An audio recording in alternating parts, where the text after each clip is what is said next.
Ya, terkait dengan temuan pakar HAM PBB ini, penilaian penegakan hak asasi manusia di Papua dan Papua Barat yang dianggap memprihatinkan, bahkan ini situasinya semakin diperburuk dengan adanya pelanggaran terhadap penduduk, pembunuhan anak, penghilangan, penyiksaan dan juga pemindahan massal, lalu kemudian indikasi ditelantarkan. Nah, pemerintah Indonesia juga diminta untuk melakukan penyelidikan penuh serta independen terhadap situasi dan kondisi seperti ini. Seberapa benar kemudian temuan ini, bagaimana kita membacanya, apa respon pemerintah? Kita diskusikan lebih lanjut dengan narasumber yang sudah bergabung lewat sambungan Zoom dari luar studio. Yang pertama ada Usman Hamid, Direktur Eksekutif Amnesty International.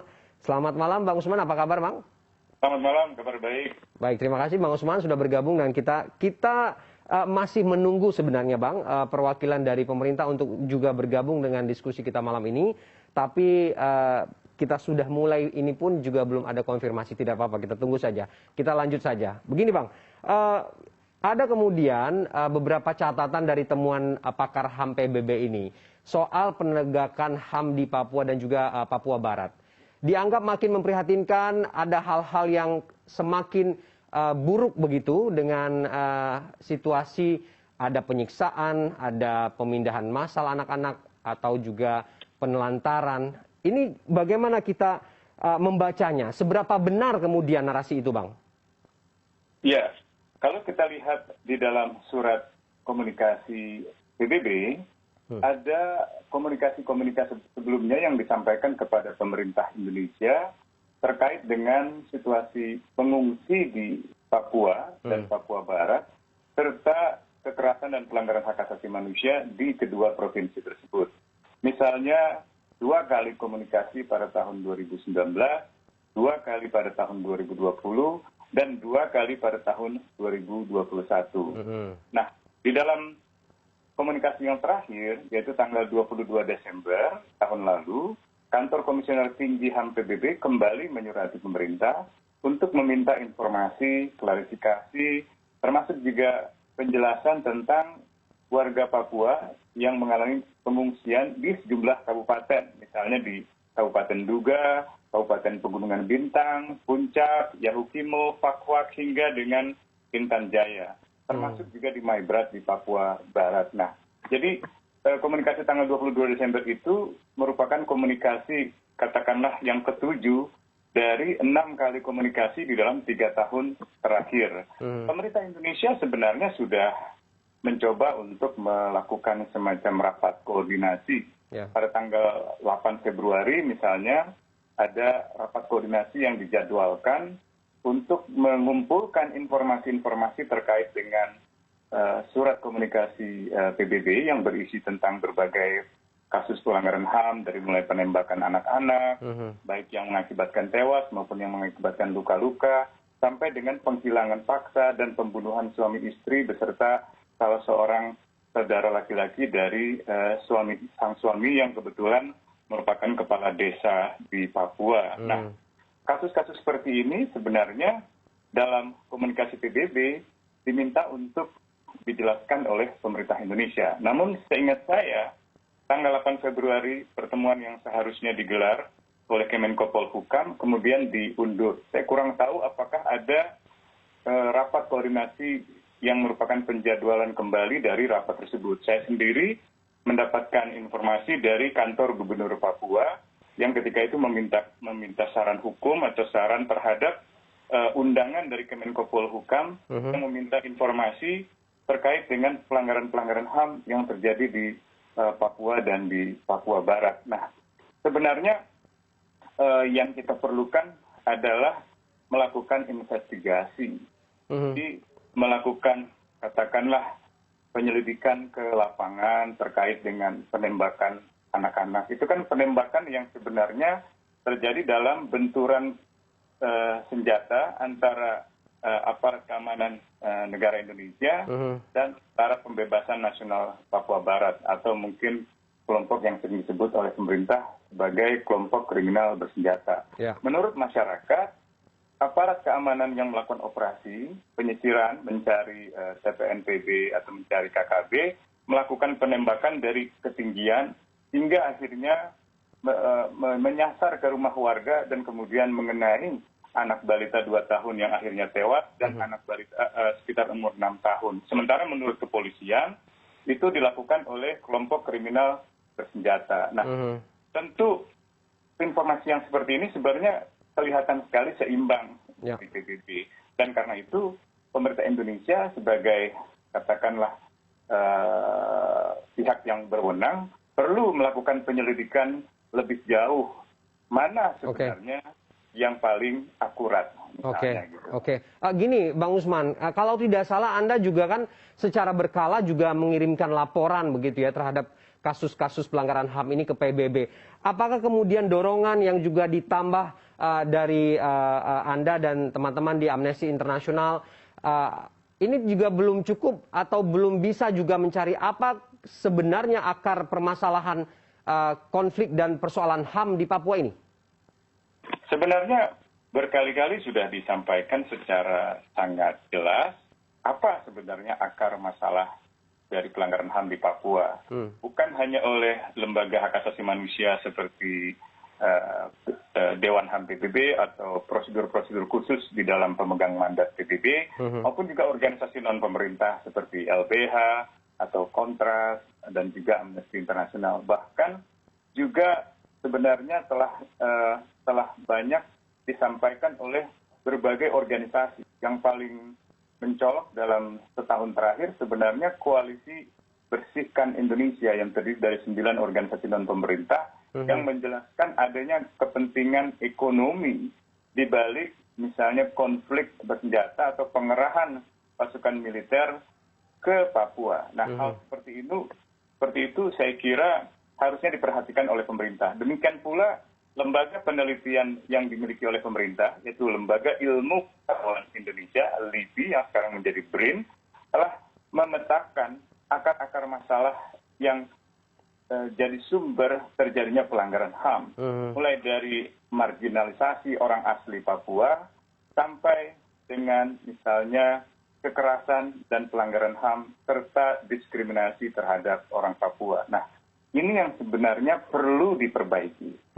Saya lihat pemerintah Indonesia dalam setahun terakhir justru mengambil kebijakan yang tidak koheren antara satu institusi dengan institusi lain.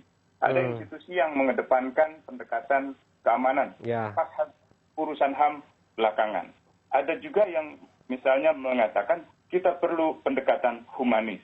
Ada lagi institusi lain yang menggunakan terminologi berbeda, misalnya Papua harus ditangani dalam kerangka undang-undang tindak pidana terorisme. Jadi antar instansi pemerintah itu memiliki pendekatan yang berbeda-beda. Ditambah lagi pemerintah bersama DPR mengubah Undang-Undang Otonomi Khusus tahun 2001 dengan Undang-Undang Amandemen kedua tahun 2021 yang isinya melemahkan otonomi politik dari pemerintahan Papua, baik itu pemerintahan provinsi maupun representasi kultural orang asli Papua seperti Majelis Rakyat Papua.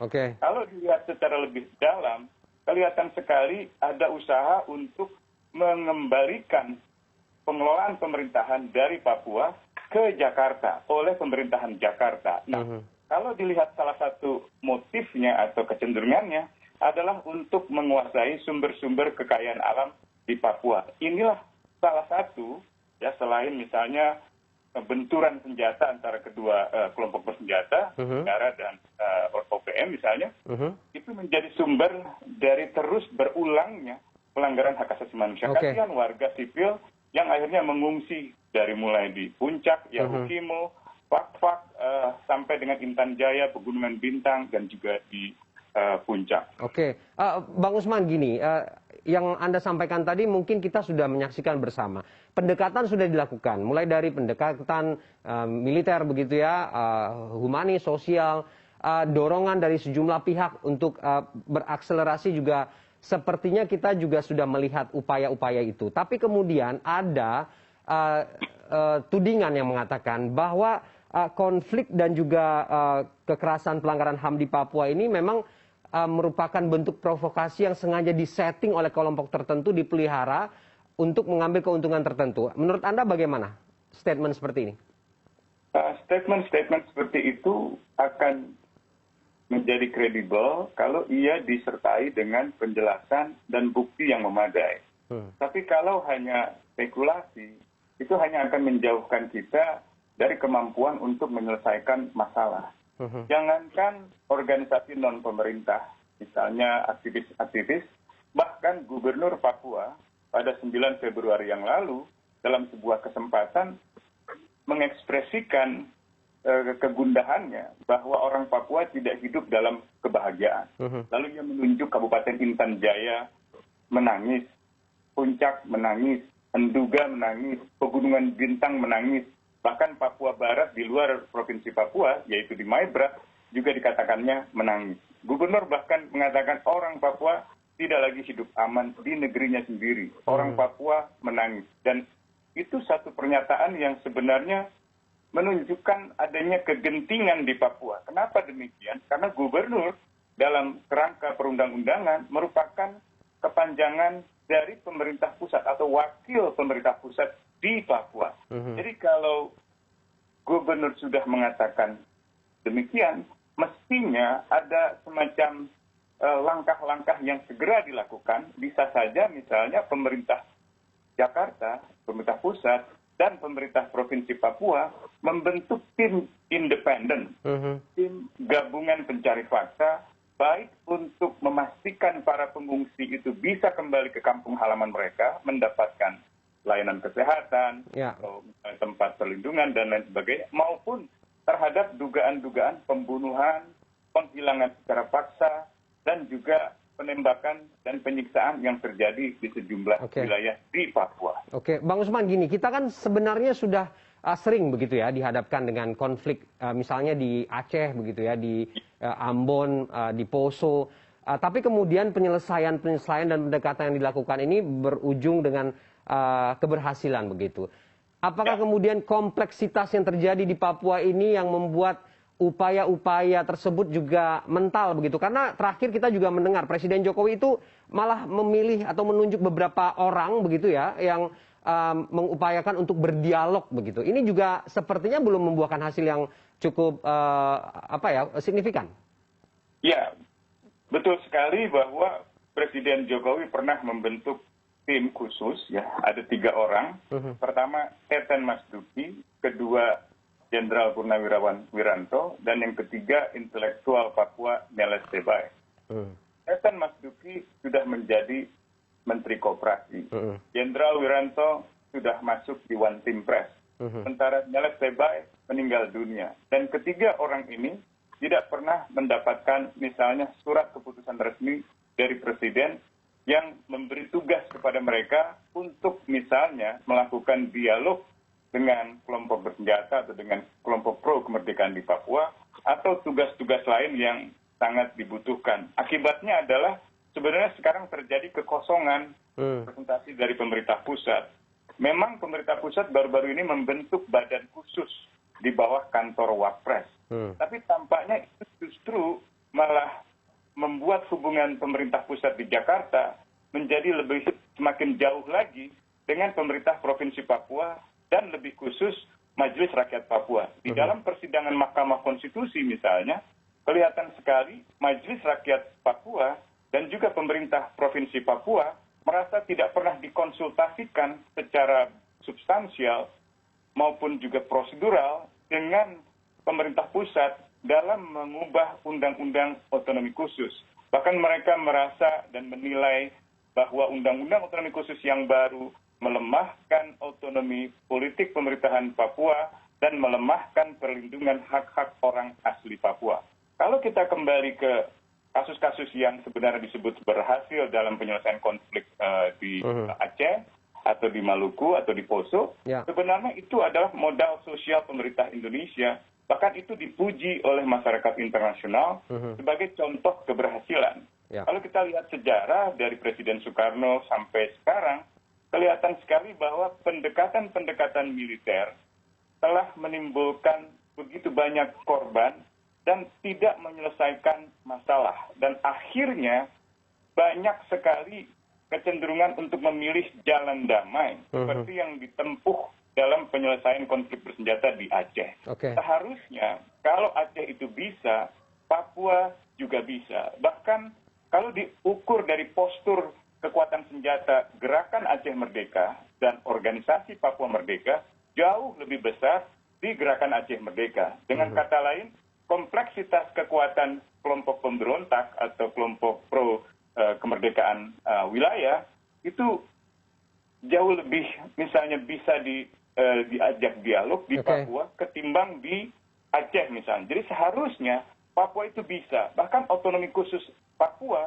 itu menginspirasi undang-undang pemerintahan Aceh yang di dalamnya akhirnya menjadi dasar pembentukan Wali Nanggru semacam badan tertinggi di Aceh, sampai dengan dibolehkannya orang Aceh untuk mendirikan partai lokal di Aceh, dan akhirnya bisa mengelola pemberontakan bersenjata ke dalam perjuangan politik yang damai di kursi-kursi parlemen dan di pemerintahan. Nah, ini yang sekarang di Papua justru hilang gitu. Nah, ini saya kira harusnya menjadi refleksi dari pemerintah, dan mudah-mudahan persidangan di Mahkamah Konstitusi bisa membuahkan putusan yang mengembalikan semangat otonomi khusus agar integrasi Papua dalam kerangka otonomi khusus itu tidak menentu ke depannya. Dan kalau tidak menentu, saya kira akan banyak korban di warga sipil. Biar tidak banyak korban lagi, Bang, tidak ada trauma berkepanjangan, bagaimana kemudian tindak lanjut yang harus dilakukan oleh pemerintah terhadap temuan PBB ini? Karena banyak juga yang mengatakan dialog adalah pendekatan yang paling logis, tapi kemudian apakah ini juga bisa diuji untuk menyelesaikan persoalan-persoalan konflik dan HAM di Papua ini, Bang Usman? Sebenarnya bisa. Saya yakin bisa. Dan saya percaya bahwa pemerintah Indonesia punya orang-orang yang bisa diandalkan untuk melakukan negosiasi dengan organisasi Papua Merdeka. Demikian pula sebaliknya. Kalau kita lihat peta kekuatan politik kemerdekaan di Papua, telah terkonsolidasi di dalam ULMWP, United Liberation Movement for West Papua. Dan negosiasi itu mestinya bisa dilakukan sehingga bisa menghentikan desingan peluru, bisa menghentikan konflik bersenjata yang mengakibatkan jatuhnya korban jiwa, baik itu warga sipil, aparat keamanan, atau misalnya tenaga kerja seperti yang baru-baru ini terjadi di Beoga. Jadi saya kira pilihlah jalan damai, hindarilah pendekatan kekerasan berbasis pengerahan pasukan militer, dan lindungilah orang-orang di Papua itu sebagaimana pemerintah melindungi begitu banyak orang-orang lainnya di Indonesia ini. Oke, baik, kita harapkan upaya-upaya damai tersebut dan pendekatan-pendekatan yang lebih humanis dan sosial serta kemanusiaan ini bisa diterapkan. Yang juga penting, sebenarnya akan sangat baik kalau pemerintah di Jakarta dan juga pemerintah Provinsi Papua membentuk tim gabungan atau tim independen untuk melakukan penyelidikan terhadap dugaan-dugaan pelanggaran hak asasi manusia sebagaimana yang tertuang di dalam laporan PBB atau yang pernah mau dibahas di Kemenko Polhukam maupun juga yang pernah disampaikan oleh Gubernur Papua Lukas NMB. Oke, baik, Bang Usman. Semoga ini segera ditindaklanjuti ya agar menyelesaikan semua persoalan di sana. Sampai dialog kita berakhir, perwakilan dari Menko Polhukam dan juga dari pemerintah, dari Istana juga belum memberikan konfirmasi. Tapi tidak apa-apa, kita memiliki keterbatasan waktu. Bang Usman, terima kasih sudah memberikan perspektifnya di CNN Indonesia Newscast malam ini. Salam sehat. Salam sehat.